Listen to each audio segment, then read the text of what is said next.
Je suis Amarine, talent recruteur chez WeFit depuis 1 an. Salut, je m'appelle Guillaume, je suis lead product manager chez WeFit depuis maintenant 1 an. Je m'appelle Lou, j'ai 27 ans et je suis QA chez WeFit depuis 2 ans. Salut, moi c'est Pauline, je suis chez WeFit depuis maintenant 1 an et demi en tant que product owner. Je m'appelle Alexia, je suis coach produit pour WeFit depuis le tout début de WeFit. Je suis Alexandra Chaise, je suis coach et formatrice depuis toujours pour WeFit.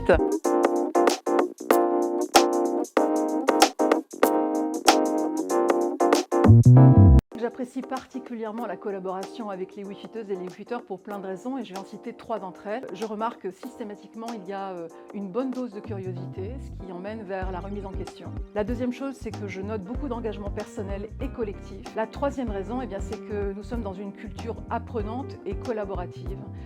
Je constate beaucoup de travaux autour de l'intelligence collective et j'y suis bien évidemment très sensible. En fait, il y a vraiment une culture assez particulière à WeFit. Moi, je me rends compte pour faire régulièrement des formations dans différents contextes. Chez WeFit, il y a une vraie humilité, il y a une vraie ouverture d'esprit, il y a une vraie curiosité des uns et des autres. Et donc, c'est toujours un vrai plaisir en fait de faire des formations chez WeFit parce qu'on sait que ça va être un moment d'échange, que les gens vont être sympas. Et j'en sors avec, je pense, autant de richesse, j'espère en tout cas, que les gens qui participent aux formations. Donc, c'est vraiment agréable en fait de travailler avec WeFit. La formation qui m'a le plus enrichie, c'est la formation avec Alexandra sur la gestion de la charge mentale et de l'organisation.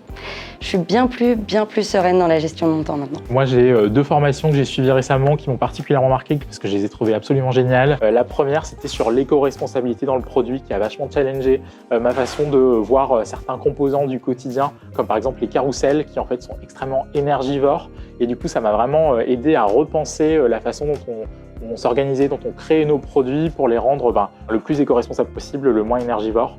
Donc c'était hyper intéressant. Et sinon, à côté de ça, une autre formation qui était géniale, c'était la gestion de la charge mentale que j'ai suivie, qui m'a vraiment aidé à me développer des automatismes pour me sentir mieux dans mon quotidien et mieux gérer la pression de mon boulot. Je pense que la formation qui m'a le plus enrichi, c'était l'introduction à l'automatisation, où on était 6 et un formateur et on a pu vraiment poser toutes nos questions, personnaliser son apport par rapport à nos propres expériences, discuter avec lui, etc. Ça m'a donné envie d'apprendre beaucoup plus sur le sujet, sachant que c'est un sujet qui peut être vite technique.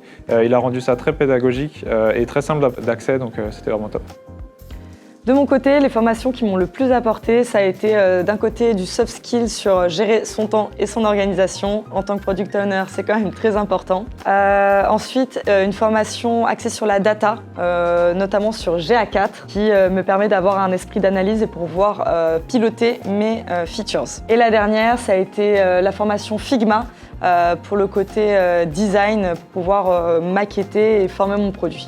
Les 2 formations qui m'ont particulièrement marqué, la première c'était sur l'impact des produits digitaux sur l'environnement et sur la société, et c'est des sujets qui me tiennent à cœur et sur lesquels je travaille en mission et pour WeFit. Et la seconde, c'était une formation autour des modèles de priorisation où Alexia a apporté tout son vécu et son expérience. C'était une formation très interactive où on a appris énormément de choses.